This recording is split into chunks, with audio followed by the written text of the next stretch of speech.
Welcome to the Midweek Edition of Legal AF with Michael Popok and my co-anchor, Karen Friedman Agnifilo. Today we're going to cover 4 top stories ripped from the headlines at the intersection of law and politics. First, Karen and I will talk about the Biden classified document find and compare and contrast that to Trump, why it's the same and why it's different. And we'll talk through that. Then we're going to move to Fani Willis, wrapping up in record time her special grand jury process. Special grand jury in Georgia has issued a report, which will then go to a real grand jury, a proper grand jury for a possible indictment about election interference by Trump and others in the 2020 election. Then we'll move on to the D.C. Court of Appeals, not to be confused with the federal D.C. Court of Appeals. This D.C. Court of Appeals is basically the Supreme Court of the D.C. of the District of Columbia, and they had to hear oral argument about whether Donald Trump was inside or outside the scope of his employment when he defamed E. Jean Carroll, who claimed and has alleged that she was raped by him in a department store dressing room back in the 1990s. And we'll end it with, well, this is, votes matter and elections matter. We have a new House majority, slim as it may be, they're in the majority, and they have created a select committee under the Judiciary Committee, now helmed by big fat election denier Jim Jordan. Jim Jordan's gotten what he wants. He's got subpoena power. He's got a new select committee that he completely controls, and they're going after Joe Biden, the Department of Justice, Merrick Garland, the FBI, and Homeland Security. Oh my, get the popcorn. That's all they got to do is just run hearings for the next 2 years, and this is going to be one of the lead panels that they're going to use, select committees that they're going to use to do that. Karen, it was fun seeing you yesterday. For those that are looking for the 5th special Easter egg bonus topic, Karen and I did a hot take yesterday, and it's up on YouTube, on Alan Weisselberg being sentenced, the longtime CFO of the Trump Organization. And Karen was in the room and has some very interesting observations because she got to look Alan Weisselberg kind of in the eye and watch what was happening as Judge Merchan, threw the book at him, or at least the 5 months worth of book at him. And you can go to the YouTube and take a look at it. We posted it yesterday and it's there, but we're moving on. Justice moves on. The wheels of justice moves on, and new stories move on. New topics for us to cover. Let's kick it off, Karen, with the revelation, self-reported revelation by lawyers for our president, Joe Biden, that while they were cleaning out a closet, and I'm not really making this up, while they were cleaning out a closet at an office that he used in between vice president and running for president, they found, 8 or 10, between friends, we'll call it 10, classified documents that should have been returned to the National Archives. Let's talk about that, Karen, because, the Trump and the MAGA people are jumping up and down saying, see, we're not the only ones that have sticky fingers and kept classified documents. But what's the big difference here, Karen, that you can see? And there are differences, obviously, between Joe Biden's team self-reporting to the National Archive that they have the documents and they want them returned, and what Donald Trump did. And then we'll talk about what Merrick Garland is doing to show even-handedness about assigning a prosecutor to kind of take a look and make sure there wasn't any funny business by the Biden administration. What do we know so far, Karen? So we know there are similarities and there are differences. As you said, the similarities are that there were classified documents that were retained. That the Presidential Records Act requires that it go to the National Archives, as we all know, and that right there is pretty much the only similarity between the two. How are they different? I think the biggest difference is the mens rea, the intent, right? So here, Biden didn't know that they were retained. The minute they were discovered, they turned them over right away. Clearly, they never meant to have them or have them inappropriately or illegally.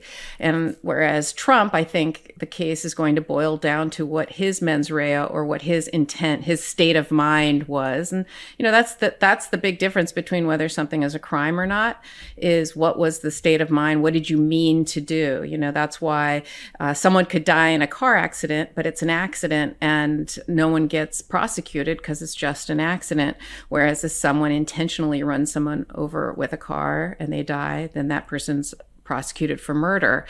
So the harm is the same, but it's the intent in someone's mind that is different.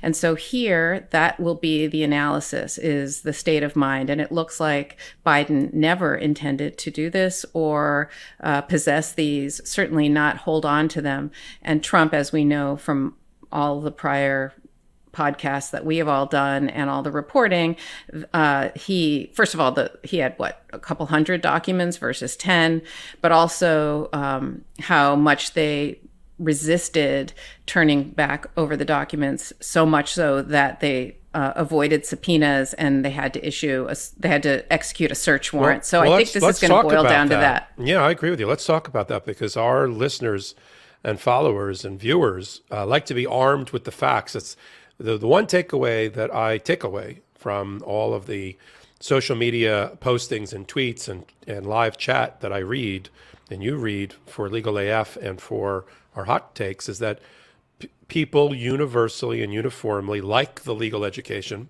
so to speak, the informal one that we provide, that we give it to them straight, that we give it to them in ways that make sense to them, boil it down to the elements, and very bite-sized pieces that people can digest and understand, and that they get facts to help them debate friends and families and others about this issue. So let's talk about the facts.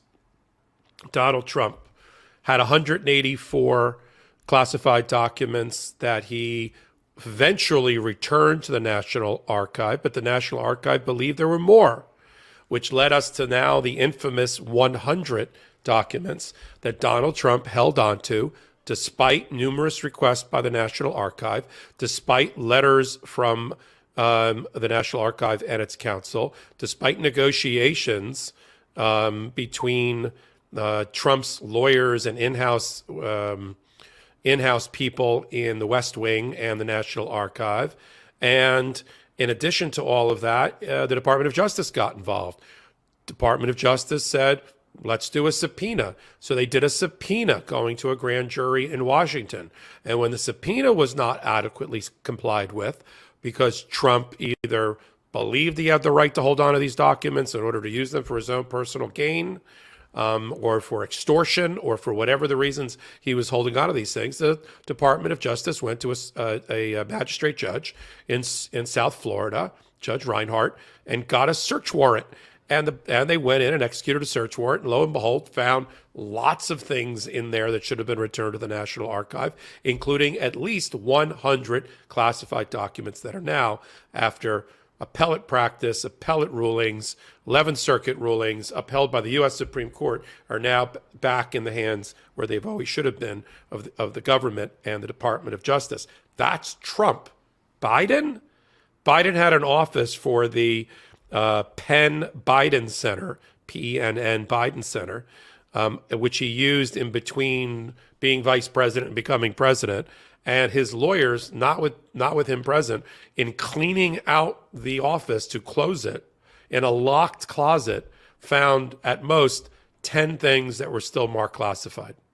Okay, you know what? I want to be clear about this for those that think we're not fair.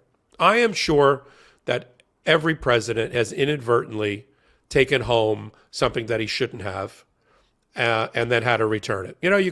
They have millions of pages of information that passed through their hands while they were president.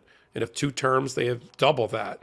And they have to be sorted out for presidential papers for the eventual presidential library like Obama is going through right now. And I'm sure as they go through that process, working closely hand in glove with the National Archive, pursuant to the Presidential Records Act, they'll occasionally find, oh, look, this shouldn't be in this pile, and they return it immediately. So we're not saying it's a zero, it's a tripwire, and oh, you got it, mens rea, crime, you're going to jail. But let's contrast that with Donald Trump. Look what the government had to do. And to this very moment, Donald Trump says all of those things were his and that he should have been allowed to retain them. Joe Biden, his lawyers turned it in almost upon its discovery. Now, despite that, there was a little bit of a time lag. There was a 1 or 2 week time lag when they had the documents. They didn't yet return it to the National Archive. Merrick Garland is taking it seriously, and I want to get your opinion of it, putting on your ex-prosecutor hat. Merrick Garland is taking it seriously because he's appointed a prosecutor, and not one of his necessary prosecutors, a Trump-appointed U.S. attorney from Illinois, to take a look at the timeline, take a look at the issue, and recommend to Merrick Garland whether he should appoint a special counsel, like a Jack Smith, related to this relatively minor issue. What do you think about all that? What do you think about Merrick Garland's playing it by the book, playing it safe, and appointing John, I think Lausich is his name, out of a U.S. Attorney's Office out of Illinois? What do you think about that? I think it was smart politically for him to put someone on there that was a Trump appointee, not a Biden appointee, which I was surprised that there was a U.S. attorney still in place that was a Trump appointee, because normally when a president comes in, all the U.S. attorneys hand in their letter of resignation. That's the custom, and then. But that shows you Biden's courage and moral compass. He did not demand that every U.S. attorney submit on day one their resignation so he could fill those jobs. He allowed the other party to continue to occupy those seats. That's a credit to Joe Biden. I agree. So it was smart politically of Merrick Garland to do that.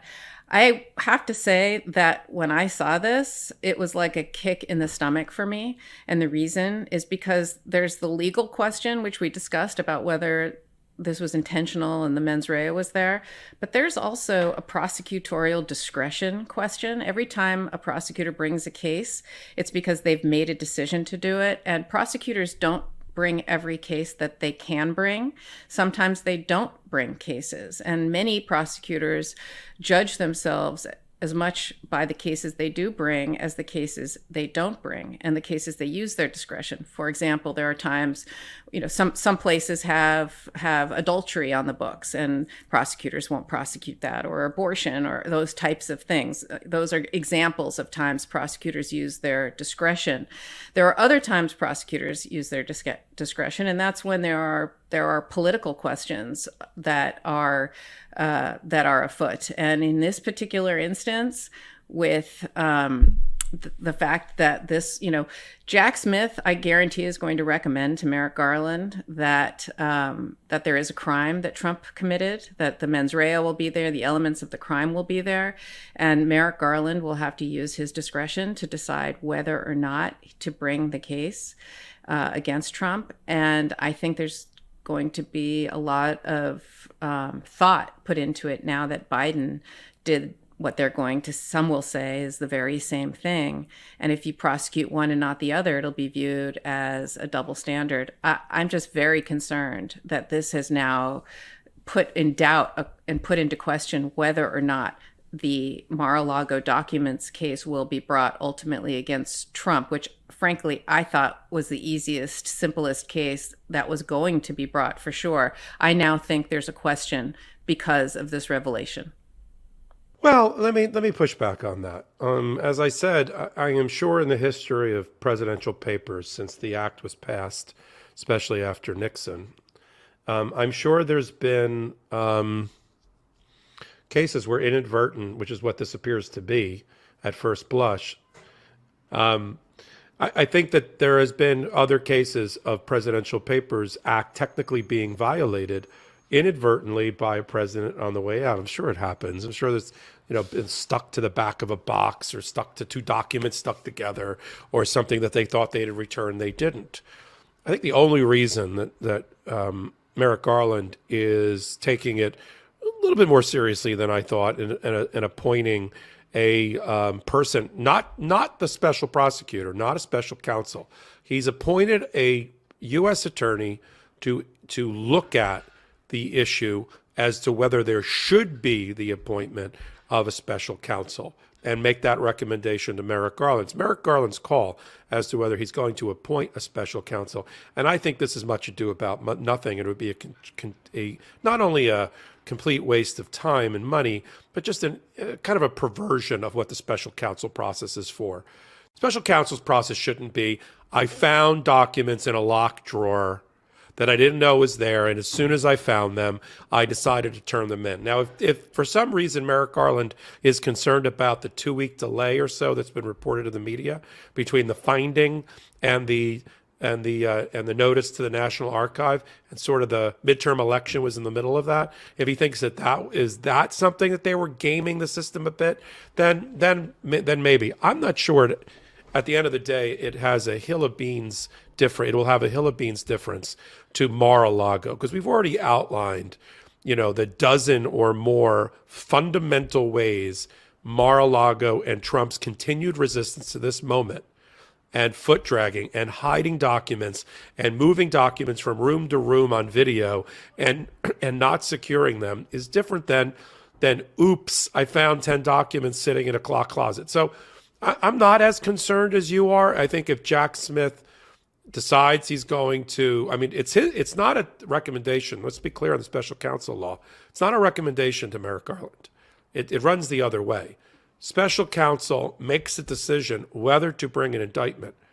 If the attorney general decides to override that, then he has to report that to the Justice Committee, which is crazy, the Judiciary Committee of the House, now gavelled by Jim Jordan, who we're going to talk about at the end of the podcast today. So a Republican-chaired committee, about why he overrode that decision. And in that case, the report, if there's a special counsel report, needs to get disclosed to the public. So there's that process going on. So I don't know. You think that, 2 questions for you. You think this prosecutor, whoever it is, in reviewing the timeline and the facts, is going to recommend to Merrick Garland that he appoint a special counsel? And do you think the special counsel is going to find a crime was committed by Joe Biden? I don't really know whether they'll appoint a special counsel. That possibly but the problem with doing that, now you are making them equivalent. Now you are saying they are more similar than not. And really what you pointed out was how different they are. So I worry a little bit that by treating them the same way, you are further underscoring how similar Fox News is going to report these two things as. So I don't know if that will ultimately occur. Whether or not somebody recommends, that a crime occurred on the Mar-a-Lago case, like I said, I think there's no way they aren't asking themselves this question. That's all. Whether it makes the ultimate difference is I don't know, but good for point. Sure. Certainly has entered the conversation in a way we hoped it wouldn't. About, well, Biden did it too. Although the Biden did it too, I think is a far stretch. And I'm sure career prosecutors like you are making the point that we made here about the tremendous differences between the two and why one shouldn't have an impact on the other. But you're right. When you're talking about prosecuting a former president, political considerations, unfortunately, enter the mix. Let's move, speaking of political considerations. But one other thing I just want to say about that is, let's say they do decide to prosecute Trump for the Mar-a-Lago documents and not Biden for these. What's the first thing the House is going to do? Right? They're going to bring Merrick Garland in and ask him what's the difference. And they'll have a hearing. And I'm just saying, which they're going to have anyway. When we get to the weaponization select committee at the end of the pod, they're going to do this anyway. Exactly. Yeah. So let's talk about somebody who's not in the swamp of Washington, who doesn't answer to Jim Jordan, who now gavels the Judiciary Committee and doesn't really care about Jack Smith and Merrick Garland. And that is because she's her own prosecutor, the way that Karen used to be, Fani Willis, who is the state district attorney in Fulton County, which covers Atlanta, Georgia, as everybody probably knows, starting in May of 2022 and taking their first witness in June of 2022. Fani Willis asked the then chief judge of Fulton County to, under their statute, very unique set of statutes in Georgia, to impanel a special grand jury for the purposes of assisting the district attorney to develop evidence and witness testimony that, if it pans out a certain way with a report, she can then use with a indicting grand jury to get an indictment of people who interfered with the 2020 Georgia election. Now, from May till January, that's what they were doing. And just recall, unless you've been following it closely, we had, Mark Meadows testify, Senator Graham, testify, Rudy Giuliani testify, Raffensperger, who is the current Secretary of State of Georgia, who received the infamous phone call from Donald Trump and Mark Meadows about finding 11,000 more votes to win the election in Georgia. John Eastman, the architect, the crackpot mastermind for Donald Trump of his constitutional challenges. The Mike Pence is going to turn the election in our favor with the electoral vote count and certification, and let's have fake electors submit certificates. That guy. Apparently he took the fifth every time he testified to every question in the grand jury, but he testified to the special grand jury. But now, as we reported, and I actually did a hot take on this about a month ago, Fani Willis is done. The special grand jury is done, and they've issued a report, one we haven't seen yet, and we'll talk about that next. And she's so informed, I don't think he's the chief judge anymore, but the supervising judge, McBurney, that she's done. The report is ready to go, and he issued an order related to it. And what did we find out from McBurney's order and next steps, Karen? Well, what I found interesting about his order is it was revealed that the grand jury voted to make the report public. So it was interesting.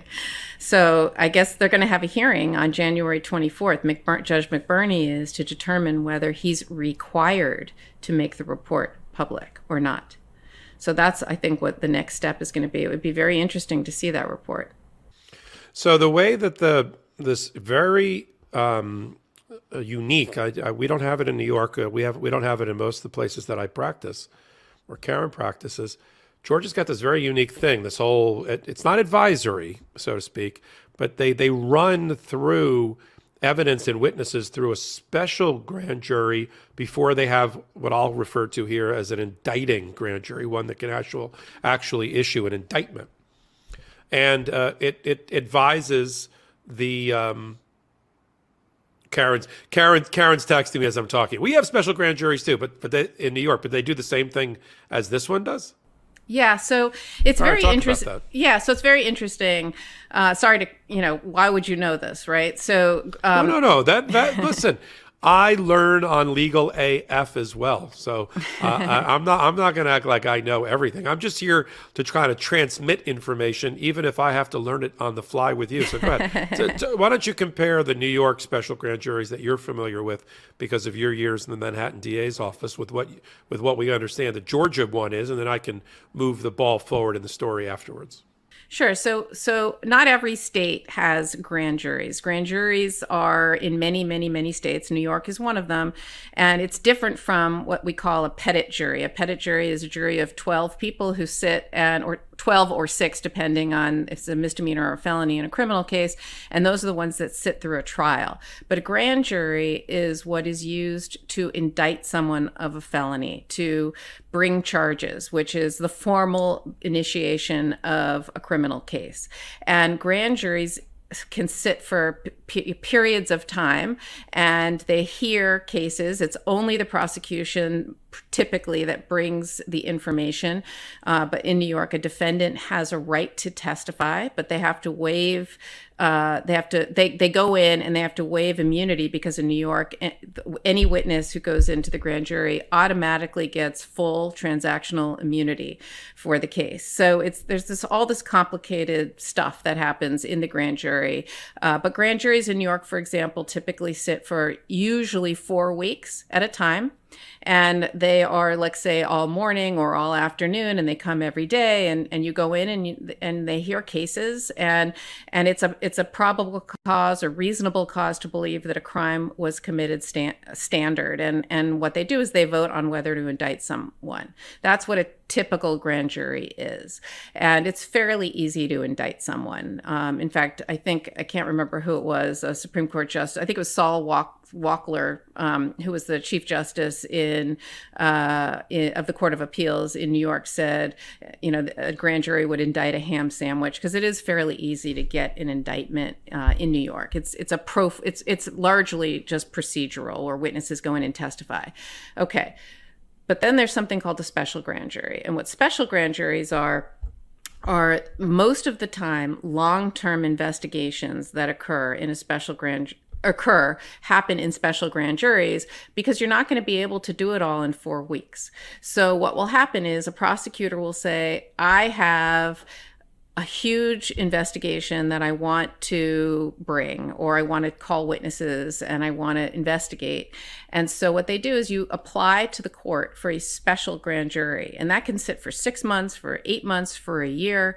And when you apply for it, you can apply for an investigatory grand jury. You could also apply for one that can also bring charges. And so there are times when, and DA's offices, Manhattan DA's office, we did this all the time, where we'd say, you know what, there's a situation that we're not really sure warrants indictment, but certainly warrants a report.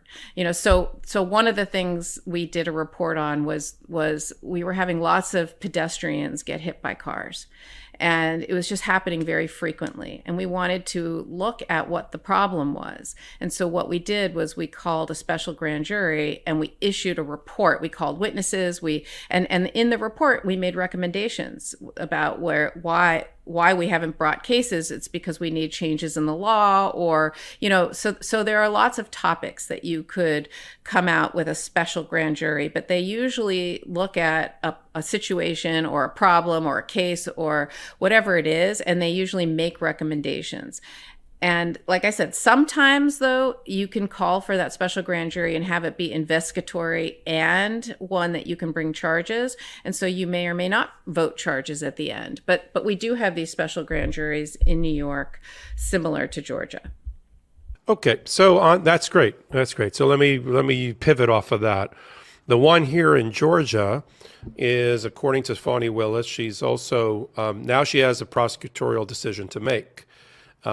She's going to make the decision based on the report that she knows what it says, but we don't yet.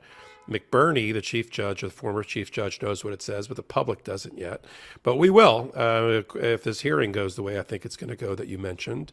And then she's got a decision to make based on the report. And I'm assuming let me just make a few easy predictions here. The report found election interference by a series of people. That series of people included people at the innermost sanctum and group people around Trump, and probably included Donald Trump, and recommended found that they committed crimes under Georgia's election statutes, criminal statutes related to interference with elections. Now she's got to make the decision: do I take this report, and which is what happens, and present it and all of the evidence from the special grand jury, and present that to what I'll call an indicting grand jury to get an indictment? She doesn't have to start all over again. In other words, she doesn't have to bring Lindsey Graham in again, and she can bring in all the testimony the way the Georgia works into the other grand jury, the regular grand jury, and walk out with an indictment. So that is what's going on. And then the sideshow that's going on is that the media and the public and LegalAF want to get our hands on the report. So McBurney's going to hold a hearing on the date that you mentioned, and the media has filed their motions to intervene because everybody wants a copy of this thing. And so we're going to know. And my gut is McBurney is going to. His only question is whether this is the type of grand jury that I'm supposed to allow the report to come out for. And it's weird. He was like, it's a little unclear whether under the statute, under 15-12-80 of the Penal Code of Georgia, whether this is a final report, is what he referred to as a presentment. Because if it is, he's going to release it. If it isn't, he's not. You'd think they'd have case law on this already. And in Georgia, apparently they don't. So he's going to have to make a decision after seeing submissions on legal briefs by lawyers, related to this and the media, and then make his ultimate decision. And we will report on that as soon as it happens. So let's move from the Georgia. Before we move from Georgia, I just want to say one more thing. Go ahead. We got to move, but go ahead.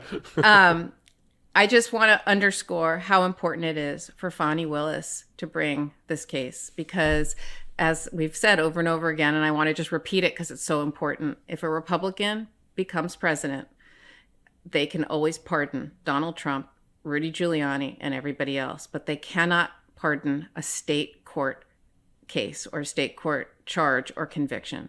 And so it's very important that the state prosecutors do their job and not just rely on Jack Smith.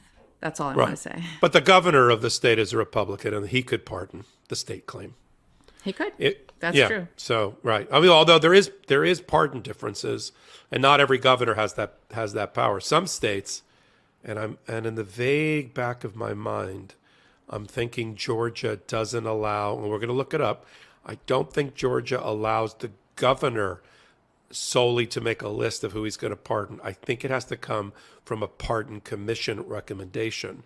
But yes, I'm almost sure about that, because Georgia had its own political problems in the 70s where corrupt governors were pardoning people. And so to avoid that, they created this other thing and took the pardon power away from the governor. Interesting side note. Speaking of interesting side note, while we were on the air, our producer, the great Saltini, let me know that there's breaking news that there may be another small bundle of documents that the Biden lawyers have found as well. But whether it's one bundle or two bundles, the analysis we gave earlier is the same. They immediately, upon discovery, self-reported to the National Archive and said, how do we get these back into your hands? I don't think you're going to find criminal mens rea here. And I think unless there is some sort of underhanded conduct about and cooking the books about the timing of the discovery and the timing of the self-reporting that suggested that they were trying to do it for political gain, I think this is much ado about nothing. But again, there may be two bundles of inadvertent Biden documents that need to be sifted through by this U.S. attorney advising Merrick Garland. See, we keep things real in real time. So let's move on. I'm waiting for Karen to say, no, don't move on. Karen, we're moving on. We're moving on to, we're going to move from that courthouse into another courthouse we rarely ever talk about, which is the highest court for the District of Columbia, the territory of the District of Columbia, not the federal system. We always talk about basically two systems: state system and trial courts, and usually Supreme Courts for state systems, except in New York where it's called the Court of Appeals, and federal system where it's district courts up to courts of appeal, up to the U.S. Supreme Court. But there's really a third system we don't talk about, and it has to do with District of Columbia. They have their own court system. They have trial level courts to deal with things that happen in the District of Columbia. If you live in the District of Columbia and somebody owes you money, or you rent an apartment, you got a problem with your landlord, there's a court for you. And it's that court. It's not the state court for Maryland or Virginia or anything like that. It's this court in District of Columbia. And it has a highest level appellate court. And that court is called the D.C. Court of Appeals, which is effectively the Supreme Court for that district. Why are we talking about this? Yes, Popok, it's very interesting. There's another court system we never talk about. Why are we talking about this? Because the Second Circuit, which is a federal appellate court, which covers New York, decided that they couldn't figure out, in the Donald Trump case brought by E. Jean Carroll, who alleges that she was raped in the dressing room of Bergdorf Goodman in 1995 or 1996, which is a very high-end luxury hoity-toity department store directly across the street from Trump Tower, effectively, that he also defamed her while president at a press conference when they asked him about the allegations. And he said, well, number one, she's not my type. I don't even know what, other than being mean-spirited and misogynist, I have no idea what that has to do with the defense to the crime that she claimed. But he said it. He said it while president. And so the issue for that particular claim, and we'll talk about, he's got bigger problems because those claims are not the claims that are going to be front and center in front of this jury in April that's going to be trying this case as the trier of fact.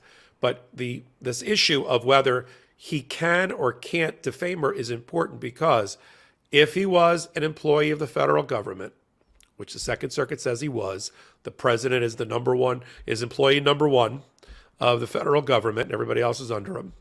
And he was within the course and scope of his duties as president. Listen to those magic words: inside or outside the course and scope of his duties in that position, president. When he committed that act or said that thing, then under a statute and line of cases, it's called the Westfall Immunity Statute, he is immune from suit, meaning he may have done that bad thing, but you can't sue him over it because he was president when he did it and he's immune from suit. But in order to get it, it's that two-pronged test they just laid out. Is he a federal employee? Second Circuit said, we got that. You're a federal employee. We got it. But then when the Second Circuit got to, is he inside or outside the scope of his duties, rather than send it down to, this is odd, send it down to Judge Kaplan, who is the Southern District of New York federal judge who's handling the matter, and say to him, you should hold some evidentiary hearings, or maybe it goes to the jury and develop some facts about whether he was in or out of the thing. They said, oh, we can't figure it out. We're going to send it to the highest court and ask for an opinion of the highest court in the District of Columbia, which happens sometimes. Sometimes federal courts, like we saw it in the Dobbs decision when the Fifth Circuit wanted to send a question of law to the Texas Supreme Court. So they crossed federal lines to state system, asking the highest court for an opinion about a certain novel issue of law before they would rule. So it does happen when you cross federal over to state.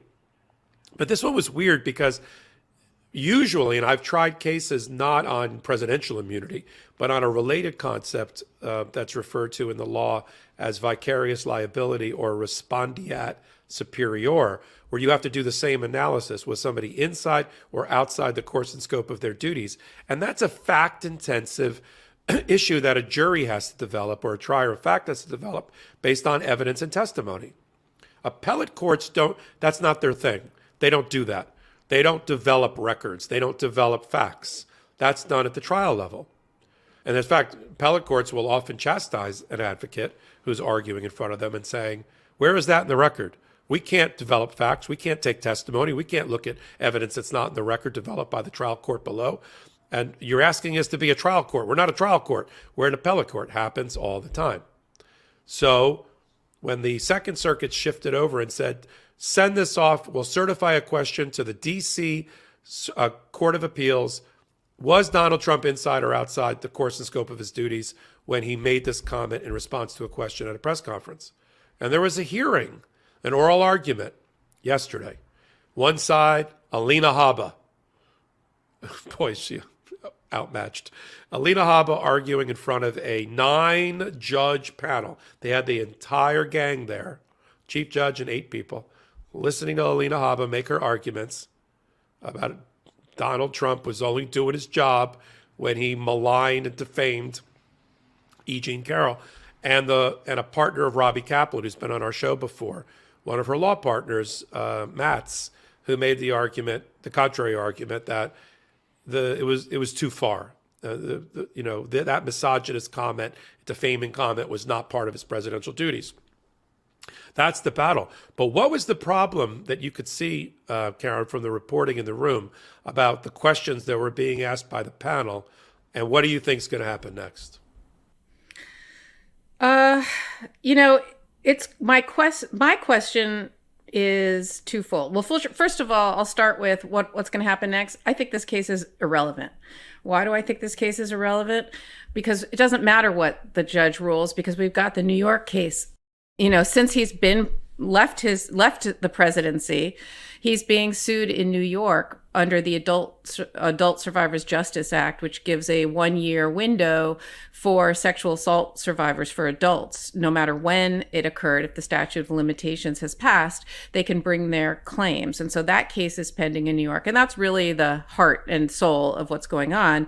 But then Trump reiterated these comments after he left office. And so even if he was in office at the time, and this was part of his duties, because what Alina Habba claimed was he was just being asked questions by reporters, and so he answered them, and that's part of his job. Even if they rule that, it kind of doesn't matter, because he did it again, and so the defamation piece will go forward in New York as a companion to the Adult Survivors Justice Act claims that are being brought. But my question is for you is, do you think, let's say this moves forward and these cases move forward, do you think his statements were defamatory? I mean, to say someone's not your type isn't, that's an opinion, right? To say she's lying, and that this is fabricated and false, perhaps that's defamatory. I don't know. I looked at the statements that he did make, and while they're upsetting, I'm not sure they are defamatory as a matter of law. What did you think about that? Well, I agree with you that the stronger case, and the one that I think Robbie will probably focus on rather than confuse the jury about presidential immunity, because here's what I think is going to happen. I think the appellate court is right in some of their questioning about why are we here? Why are we being asked to decide without a factual record below whether Donald Trump did or didn't do something within the course and scope of his duties?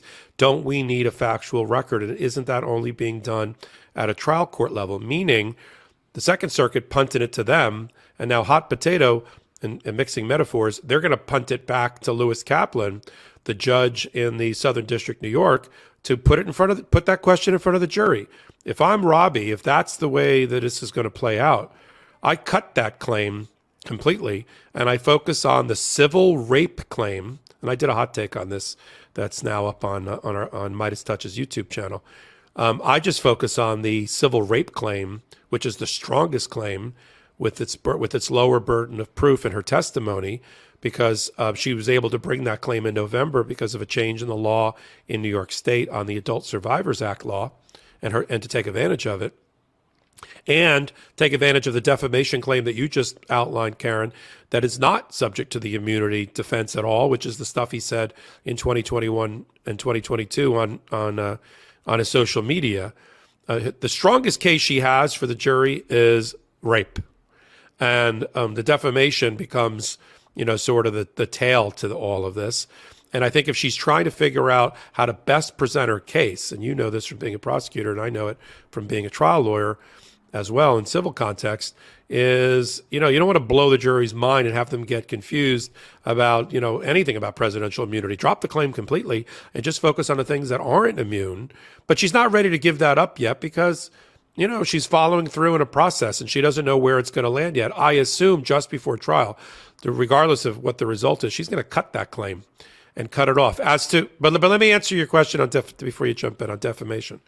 Yeah, I'm not sure saying it's this misogynist comment that's disgusting about, well, she's not my type. But in there is implicit as a denial. I mean, it is, if it's not defamation, it's defamation because it's implying a set of facts, which is she's making it up and she's lying, which is false and defamatory, and that can be defamation. Go ahead. No, I was just going to say, strategically, there might be a reason Roberta Kaplan keeps the defamation in, and it's for the following reasons. Number one, if you recall, there's a blue dress, or I don't know the color of the dress, but there was the equivalent of E. Jean Carroll saved the dress that had Donald Trump's DNA on it. And if this case proceeds, Roberta Kaplan is going to get a court order for Donald Trump to have to submit his DNA for comparison to the dress. And if his DNA is on that dress, and P.S., they'll be able to tell, are they skin cells? Is it semen? They'll be able to tell, right? So let's say his semen is on her dress. If that is the case, the defense will change very quickly from she's not my type, it never happened, she's a liar, to consent. It was consensual. And so if I'm Roberta Kaplan, if that happens, I want to show that he lied. And so I want those statements in my case. I want to be able to say, oh, he didn't say consensual until he got caught, until the DNA was on there.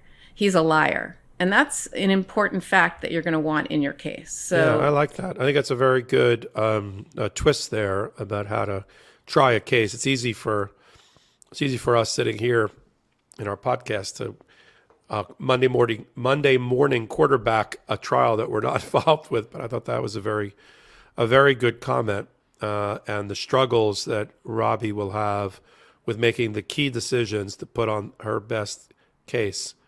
And not to compare that, but Karen, I have struggles too, and they're in the kitchen with what to do with all the food products and wet food and scraps of food, and how to compost. How do you compost in a New York kitchen? And I'm sure you have it too. So we have a sponsor that you and I enjoy a lot. We use their product. It's the Lomi by Pila, and it's a great kitchen device. I don't know if it's one of the great kitchen devices or appliances or the greatest. Karen, what do you think? To be honest with you, I'm obsessed. Now, I'm going to be totally honest. I was very hesitant at first when I got that Lomi. I thought, what am I going to do with this, and why? Why is this important? I thought that food garbage and things like that are things that should go in the landfill. The things that shouldn't go are plastics and styrofoam and that. So I was very confused. And what I did is I did research. I did my homework, because I'm not going to just say I love something or because they're a sponsor.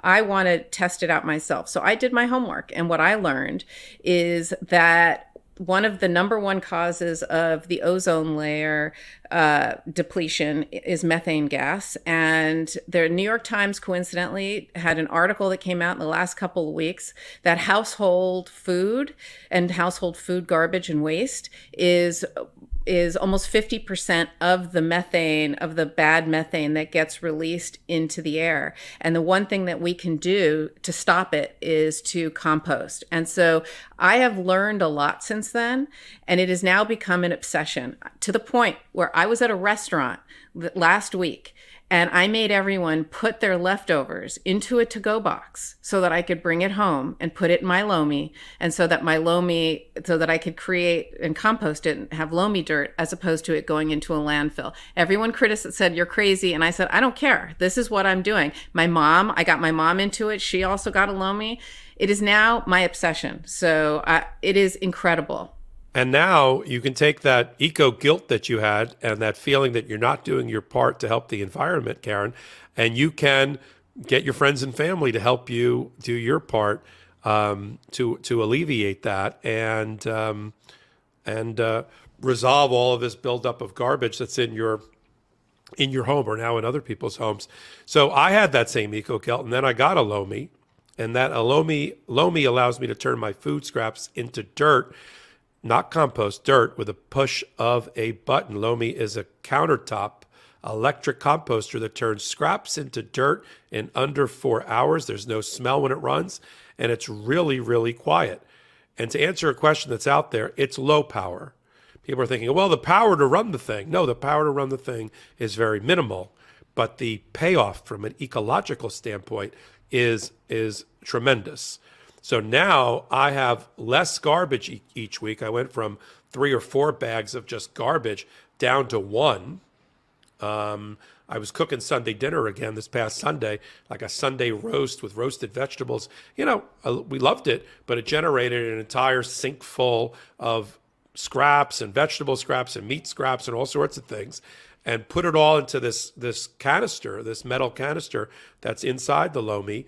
Just have that out sitting in the sink, piled it all up with the scraps and things. And then I was ready to go to turn that waste into nutrient-rich dirt that I could then turn around and feed my plants, which, of course, we love a lot. It is eco-conscious. I throw out way less garbage. I'm contributing way less to landfills that produce, as you said, Karen, methane. And instead, I turn my waste into nutrient-rich dirt that I can feed my plants.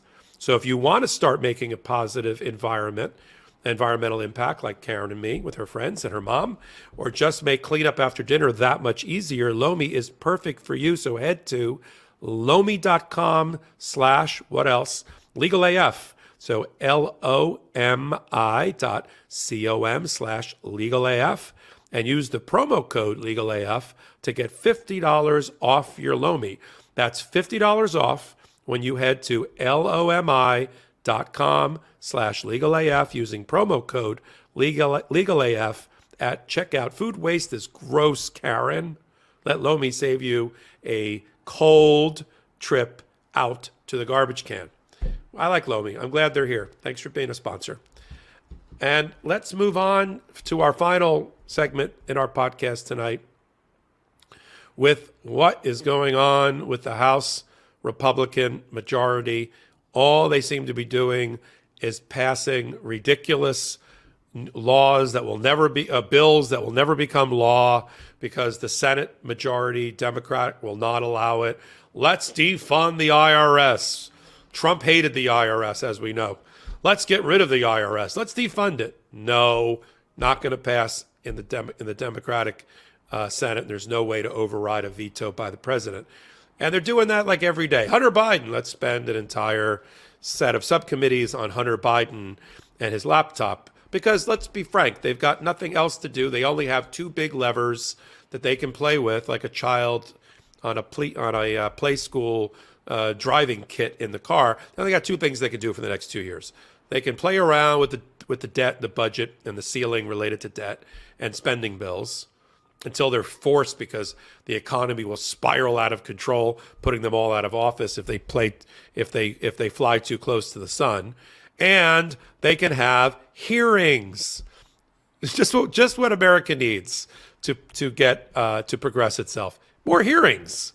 I mean, we're all riveted by the Jan 6. So, of course, the House Republicans don't want to be outdone. They want to have their own version of the Jan 6 committee. So they've created a select committee concerning the weaponization of the federal government that'll sit right under Jim Jordan and his House Judiciary Committee, which he now gavels, having taken the gavel from Jerry Nadler from New York, who chaired it when he was when the Democrats had control. And just as a little statistic, for those that suspected this, and the numbers bear it out of the 17 major committee gavels, 11 of them are now chaired by election deniers and Trump supporters. 11 out of 17, and all the major committees are headed by people that voted for Donald Trump, against any repercussions related to Jan 6, and we're all election deniers. That's who's in control of the House. Remember that, friends and family and independents, when you're voting in 2024 for the party that you want to have change your life in a positive way. This is who's running the House for the next 2 years. So they say, of course, they need cover. So they're gonna reach back into the 1970s and say we're just like the Church Committee which is named after Frank Church, back in the 1970s, looking at abuse of civil liberties by agencies like the FBI. This has nothing to do with the Church Committee. This is more like the McCarthy Committee, of the House Un-American Committee that went after alleged communists all over the country, wrecking lives and careers along the way. This is just payback. They're going to bring Merrick Garland and the Department of Justice to answer for, whatever they're doing with the Jan 6 insurrectionists. They're going to try to bring Jack Smith in, although I'm not sure they can get Jack Smith, but maybe they can get Jack Smith. They'll bring the other members of the Department of Justice. They'll bring the FBI, Chris Wray, the head of the FBI, in. The head of Homeland Security, Mr. Mayorkas, Secretary Mayorkas will come in. And this will be a colossal waste of time where they get the bully pulpit and they get their pound of flesh to go after Joe Biden. And it's no surprise. They're very transparent about it. This committee and other committees, chairmen have already said, we're going after Joe Biden. Period. Point blank. Which will resonate with their base, allow them to raise money. You know, they run every year and a half for office. Allow them to have little sound bites and clips on their local newspaper and media. And they'll satisfy some, 42% of the, of people that need to vote for them. What I think it pisses off is the independents who don't want to see taxpayer dollars spent on, on vendettas and retaliatory committees. But Karen, what was your takeaway about this appointment of the committee, the 13 members that are going to be on there, and what their remit is, the scope of their work over the next 2 years? By the way, what is it with the name McCarthy? I don't know. I've never met a McCarthy that I've ever liked. And that starts with the one that had the ventriloquist doll. I didn't like him either.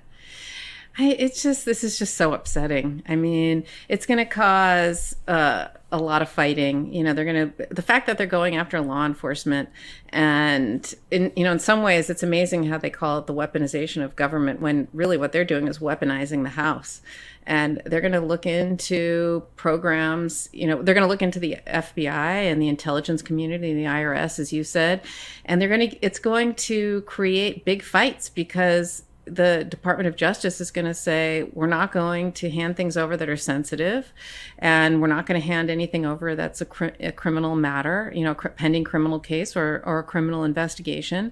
And because it'll compromise the investigation or the case, and it's going to create a big fight over separation of powers.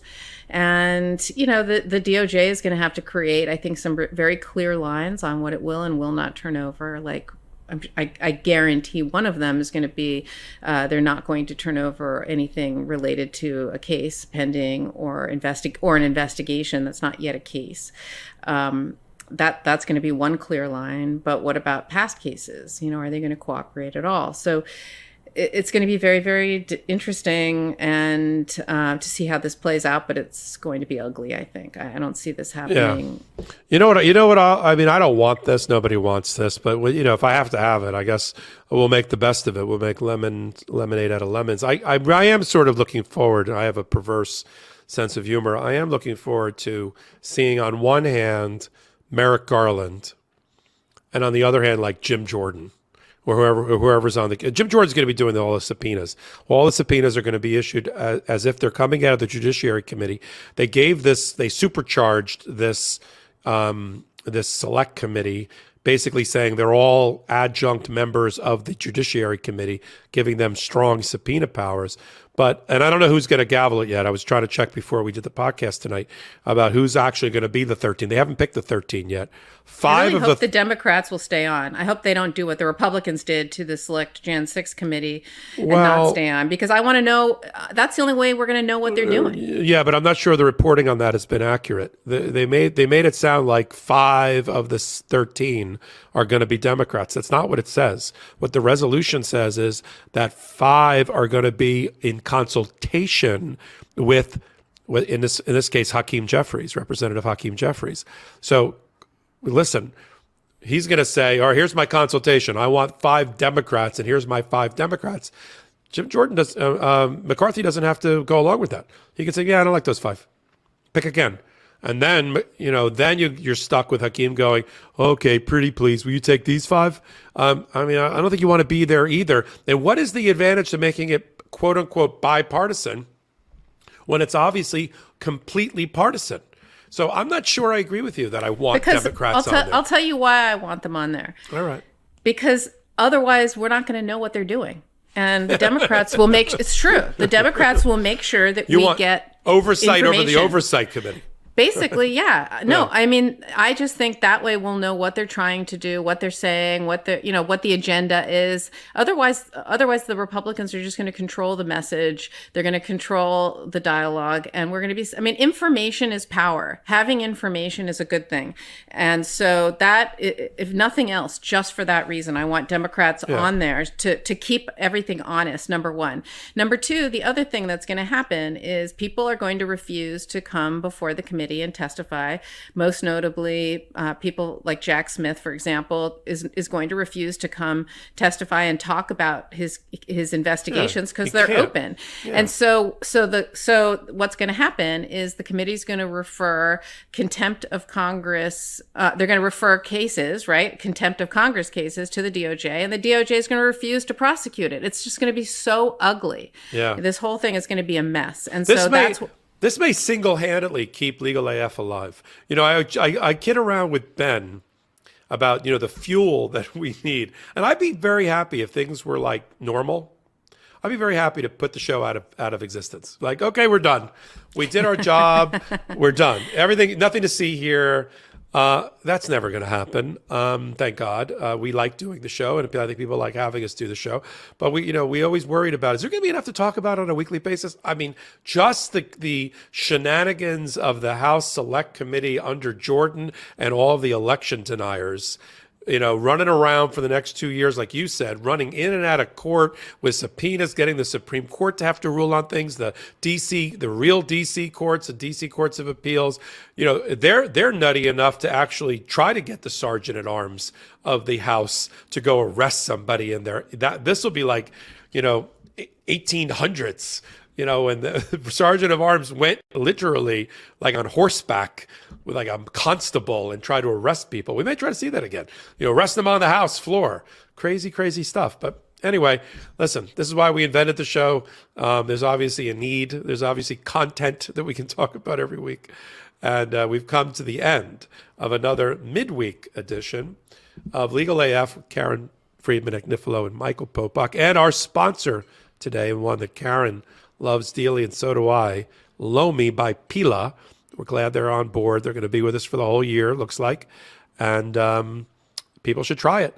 It's a way to, as we said before, to get rid of your eco-guilt and do something for the planet, which is always a good thing. Karen, final words. Great to see you. And stay tuned on Friday for the sentencing of the Trump Organization. That's going to be big news. Oh, yeah. And Karen, I don't know if you're going to be able to get in there. Maybe if you're in town and you have nothing. Yeah, I don't think I'm going to be in town Friday, but I wish, because I think that's going to be one to watch. That's going to be really. And we'll report on that. If my plans change, I'll go. I will definitely go. And just to manage expectations, and we'll leave it on this. And there's no such thing as sentencing a corporation to prison, or jail. That's not happening. So when we say the sentencing of the criminal defendant who was convicted by a jury of 17 counts of tax evasion and other types of fraud, it's not going to be that someone goes to jail, other than Alan Weisselberg and maybe others in the future. But there are other things that the judge can do monetarily, fines, and some other conditions that can be set. And we'll talk more about that when it happens on Friday. I'm sure we'll report on it on Saturday, and maybe a hot take in the middle. So for LegalAF Midweek, Michael Popok, Karen Friedman Agnifilo, we'll see you next Wednesday here on the show. Thanks all.